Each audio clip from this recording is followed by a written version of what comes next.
Hello all of you. मैं कोमल वानखेड़े मेरे इस यूट्यूब चैनल में आप सभी का स्वागत करती हूँ। आज हम देखने वाले हैं मैट्रिसेस। ये बहुत ही इम्पोर्टेंट टॉपिक है जो 12th क्लास में है मैथ्स में। तो आज हम देखने वाले हैं reduction method, matrix by reduction method. Solve the following equation by the matrix of reduction method. Reduction ये हमारा 4 मार्क्स के लिए आता है। तो हमारा फर्स्ट इक्वेशन है x + 3y + 3z equals to 12, x plus 4y plus 4z equals to 50, x plus 3y plus 4z equals to 30। तो हम इसे स्टार्ट करते हैं। तो सबसे पहले हम लिखेंगे the given equation can be right in the form of matrix. हमें इस इक्वेशन को मैट्रिक्स फॉर्म में लिखने हैं a x equals to b, और हमें इसमें फाइंड करना है x, y और z की वैल्यू हमें फाइंड करना है। तो सबसे पहले हमें इसे मैट्रिक्स फॉर्म में लिखने हैं ax = b इस इक्वेशन को। तो हम ये बॉक्स निकालेंगे, इसे हम मैट्रिक्स फॉर्म में लिखते हैं, ऐसे बोलते हैं। तो हम पहले इक्वेशन फर्स्ट लेते हैं।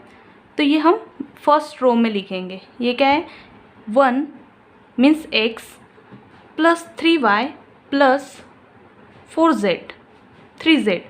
तो ये 1 लिखेंगे x की जगह, 3z मीन्स यहाँ पे हम 3 लिखेंगे। इसके बाद हम लिखेंगे ये सेकेंड इक्वेशन हम सेकेंड रो में लिखेंगे। ये 1 जो x है यहाँ पे हम इसे 1 डिनोट करेंगे, 4 और 4z। और ये थर्ड इक्वेशन है x + 3y + 4z। तो यहाँ पे हम थर्ड रो में लिखेंगे 1 3 और ये 4, और ये हमारा बॉक्स को हम कंप्लीट कर देंगे। इसके बाद x मीन मैंने आपको अभी बताया था कि हमें फाइंड क्या करना है, x, y और z। फाइंड करना है हमें x, y और z। रिडक्शन मेथड में हमें फाइंड करना पड़ता है x, y और z की वैल्यू। तो ये हमने लिखा equals to b। b means क्या है, जो इक्वल टू की राइट हैंड साइड की जो वैल्यू है वो हमें यहाँ पे लिखनी है। तो ये फर्स्ट रो है जो फर्स्ट इक्वेशन का, ये फर्स्ट रो में हम यहाँ पे 12 लिखेंगे। और ये हमने सेकेंड इक्वेशन यहाँ पे लिखा था 1 4 4, तो यहाँ पे इसकी वैल्यू लिखेंगे 50। और ये थर्ड इक्वेशन हमने थर्ड रो में लिखा था, तो यहाँ पे इसकी वैल्यू लिखेंगे 30।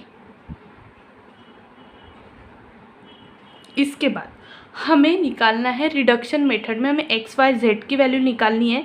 तो इसके लिए हमें क्या करना पड़ेगा, हमें ये कॉर्नर के जो 3 वैल्यू है यहाँ पे हमें 0 कन्वर्ट करना पड़ेगा, इसे 0 में कन्वर्ट करना पड़ेगा। ठीक है, तो इसके लिए हमें क्या करना पड़ेगा, रो माइनस रो ऐसा हमें माइनस करना पड़ेगा। ठीक है, तो ये क्या है, ये रो 1 है, ये रो 2 है और ये रो 3 है, और इसे कॉलम कहते हैं। ये कॉलम 1, कॉलम 2 और ये हमारा कॉलम 3 हो गया। तो सबसे पहले हमें क्या करना है, यहाँ पे 0 लाना है, यहाँ पे 0 लाना है, यहाँ पे 0 लाना है। हमें कभी भी रिडक्शन मेथड हमारे एग्ज़ाम में आया तो हमें बस इतना ध्यान रखना है कि हमें ये कॉर्नर के 3 जो वैल्यू है यहाँ पे 0 कन्वर्ट करना है, इसे 0 में कन्वर्ट करना है। अदरवाइज़ हम ये वाला, ये और ये वाला, ये हम 3 वैल्यू भी 0 में कन्वर्ट कर सकते हैं। ठीक है, तो सबसे पहले हम यहाँ पे 3 वैल्यू देखेंगे। तो हमें क्या करना है, पहले सेकेंड रो को कन्वर्ट करना है, R2 रो 2 को हमें कन्वर्ट करना है, रो 2 चेंज करना है हमें। ठीक है, रो 2 माइनस रो 1। अगर हमने रो 2 को माइनस कर लिया रो 1 से तो हमें वैल्यू क्या आएंगी, रो 2 मीन्स क्या हुआ हमारा, रो 2 माइनस रो 1।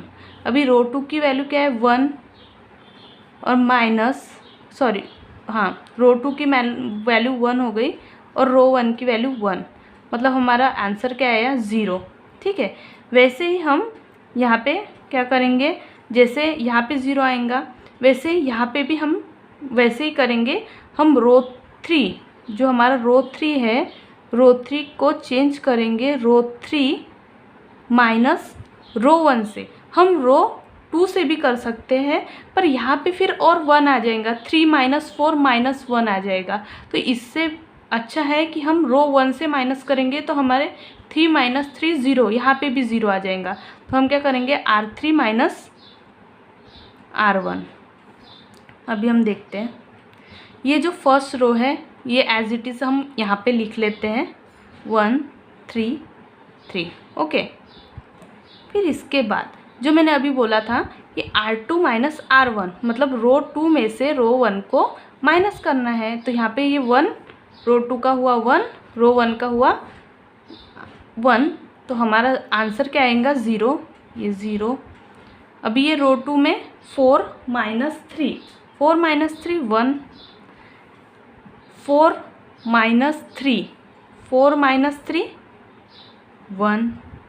वैसे ही हम थर्ड रो, जो हमारा थर्ड रो है, थर्ड रो में भी क्या है R3 माइनस R1, ये हमारा R3 माइनस R1, मतलब रो 3 को माइनस करना है रो 1 से, R3 माइनस R1, ये हुआ 1 माइनस 1, हमारा आंसर आया 0। तो यहाँ पे क्या आएगा 0। वैसे ही हमने 3 माइनस 3, 3, R3 का वैल्यू 3 माइनस 3, तो आंसर क्या आया 0। तो यहाँ पे भी क्या आएगा 0। 4 माइनस 3, 4 माइनस 3 1।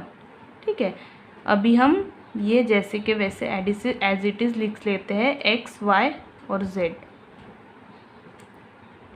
Equal to.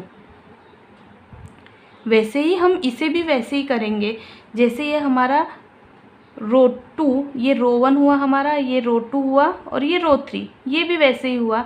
तो जैसे हमने यहाँ पे किया है रो 2 माइनस रो 1, तो वैसे ही हम करेंगे, ये रो 2 हुआ और ये रो 1 हुआ, तो 15 माइनस 12, तो पहले हम 12 एज इट इज़ लिख लेते हैं, फिर 15 माइनस 12, 15 माइनस 12 3। वैसे ही हम R3 माइनस R1, जैसे हमने यहाँ पे किया था R3 माइनस R1, वैसे ही रो 3 माइनस रो 1, तो हमारा 30 माइनस 12 1।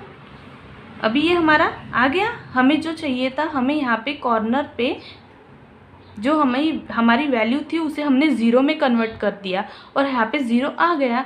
तो हमें कुछ करने की अभी आवश्यकता नहीं है, हमें ऐसे ही रहने देना है। और इस इक्वेशन को हम लिखेंगे पहले 1 मीन्स यहाँ पे x, इस फॉर्म में लिखेंगे x 3y 3z, x 3y plus 3z equals to क्या है, इक्वल्स टू 12। ये हमारा इक्वेशन 1 हो गया। अभी ये इक्वेशन 2 लिखेंगे, ये 0 है तो कुछ भी नहीं, 0x तो नहीं लिखेंगे हम। तो यहाँ पे 1y means y plus 1z means z equals to 3। ये भी 0x 0y, ये तो नहीं लिखेंगे हम। तो यहाँ पे क्या लिखेंगे z इक्वल्स टू 1। तो यहाँ पे हमें z की वैल्यू मिल गई 1, हमें ये इक्वेशन 2 हो गया। ये हमारी z की वैल्यू हो गई 1। तो अभी हमें z की तो वैल्यू हमारी फाइंड हो गई, बट x और y की वैल्यू हमें फाइंड करनी है। इसके लिए हम z की वैल्यू पुट करेंगे एनी इक्वेशन, दोनों में से कौन से भी इक्वेशन में। तो हम क्या करेंगे, सबसे पहले सेकेंड इक्वेशन में हम पुट करेंगे z equals to 1 put in second equation,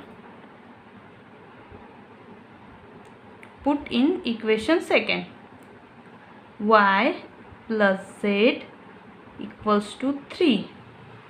z की वैल्यू 1, y जैसे कि वैसे हम लिखेंगे प्लस z मीन्स 1 जो हमें वैल्यू मिली है equals to 3। As it is हम y जैसे कि वैसे लिख लेंगे यहाँ पे इक्वल्स टू 3, और ये जो प्लस 1 था ये राइट हैंड साइड में चले गया, इधर इज इक्वल्स टू के राइट हैंड साइड में चले गया। तो यहाँ पे क्या हुआ +1 को यहाँ पे -1,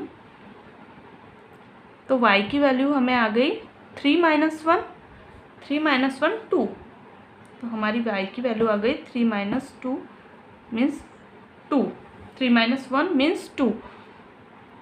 इसके बाद हमें z की वैल्यू मिल गई 2, y की वैल्यू मिल गई 2, z की वैल्यू मिल गई 1। अभी हम क्या करेंगे, z की वैल्यू और y की वैल्यू पुट करेंगे इक्वेशन 1 में। हम ये z की वैल्यू और y की वैल्यू पुट करेंगे इक्वेशन 1 में।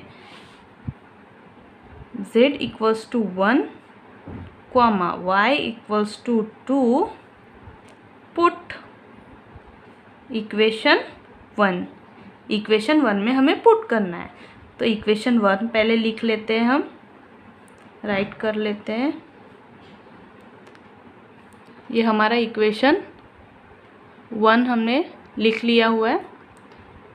इसके बाद हम यहाँ पे पुट करते हैं वैल्यू x + 3, y की वैल्यू 2 + 3, z की वैल्यू 1 = 12। अब ये हम x + 3 2 6 + 3 1 3 = 12, x ++ 6 + 3 9 + 12, x = 12 +9 यहाँ आ गया, तो इसे -9 आ गया इसे यहाँ पे, = 12 - 9 3। हमारी वैल्यू आ गई x की 3। तो यहाँ पे हम लिखेंगे x, y और z की जो हमारी वैल्यू आ गई है 3, x की वैल्यू, y की वैल्यू जो हमारी आई है 2 और z की वैल्यू 1, 2 1। ये हमारा आंसर फाइंड हो गया x, y और z रिडक्शन मेथड। तो थैंक यू।